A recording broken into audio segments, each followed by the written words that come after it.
This is the final ornament in the series, and you may not think it's the most difficult, but I'm certainly going to have a challenge with it. The things that are most difficult are the little tiny ears, getting them to look right, getting the shape of the face.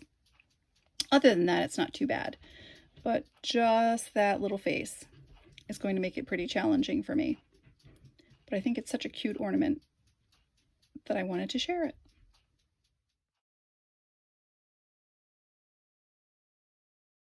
It's on a 2.5-inch square base, and I'm going to try to pull up some of these scrap pieces of Tack that I have so that I don't have to cut up a new sheet.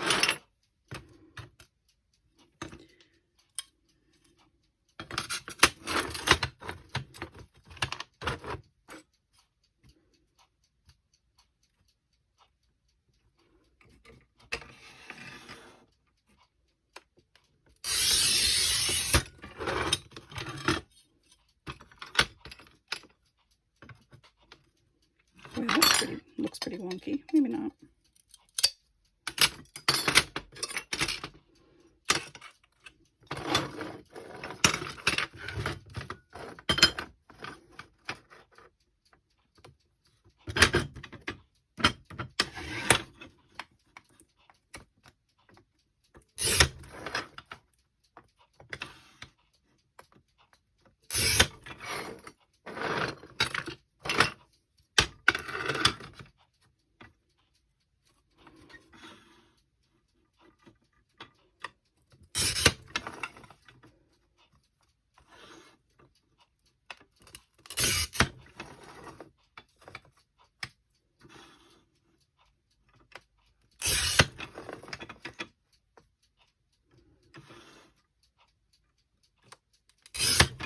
Yay, I did it.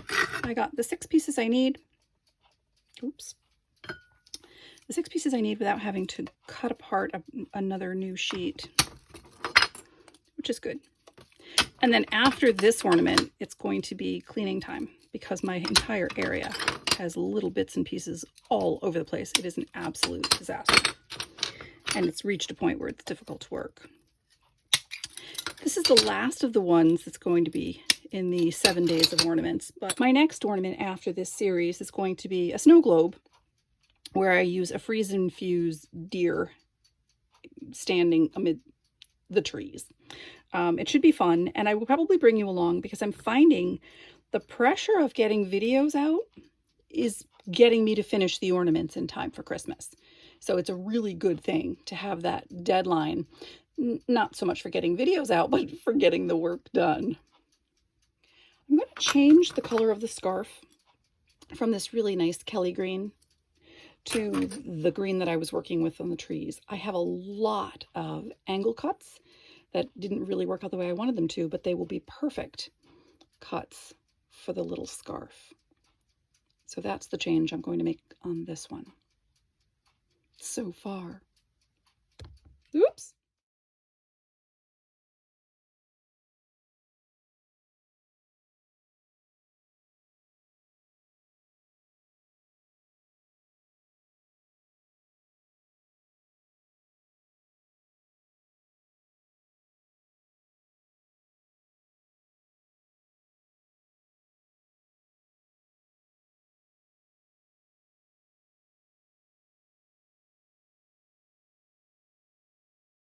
For the deer's antlers, I'm going to use a combination of 2mm stringer for the main antler, and then for the little side branches, I'm going to use 1mm stringer.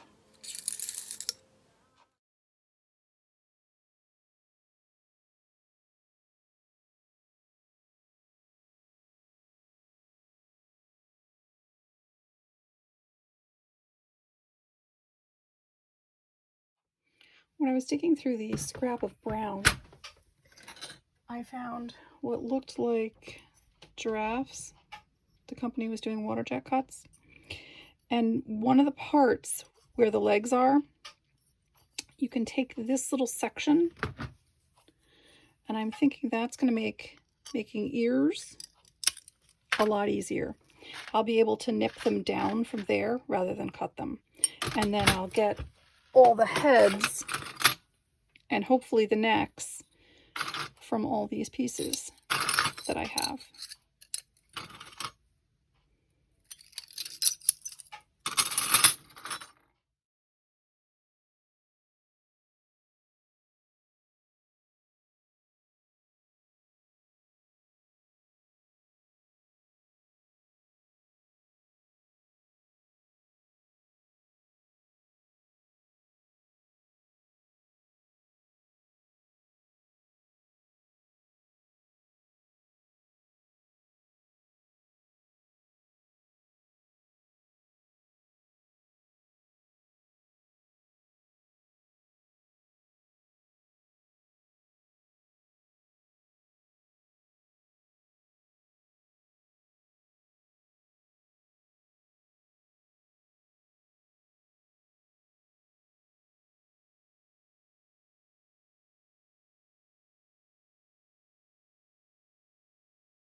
For the head, I'm going to take these 90-degree cuts and then just cut them on the diagonal. Hopefully I'll be able to get a face out of there if I nip it around this edge and nip that a little bit.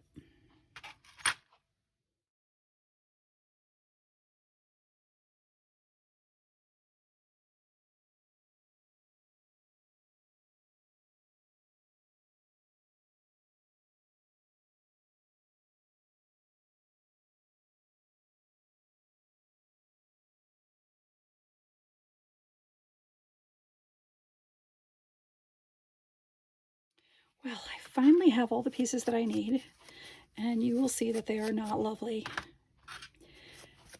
I'm hoping a contour fuse will just smooth out all the rough parts. I am not going to spend time cold working these and grinding them down. And if they look a little bit rough, again, not worried. I'm going to use the 30-30 rule. Take a 30-second look from 30 feet and leave it at that. So everything needs to be cleaned, and then I'm going to start assembling, and I will definitely be trimming as I assemble because, like I said, these are really rough. They yeah,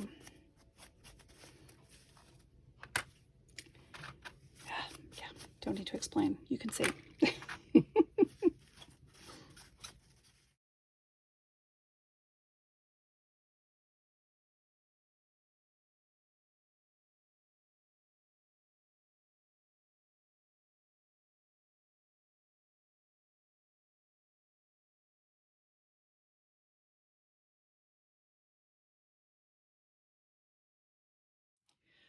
Well, we're almost to the end. Now I'm picking through all these little frit balls to find eyes for them.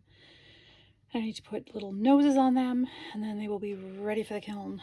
And indeed, that was the toughest of the 7. I'm so glad you came along. Thanks for watching.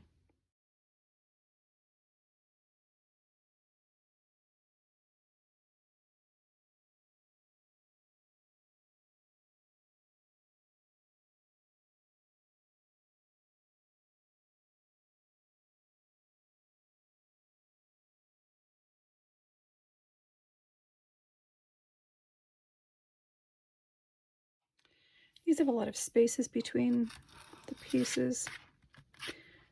So I think with this one, I'm going to do a coating of clear powder. Hopefully smooth it all out. So I do need to get my mask for this, because you definitely do not want to breathe glass powder.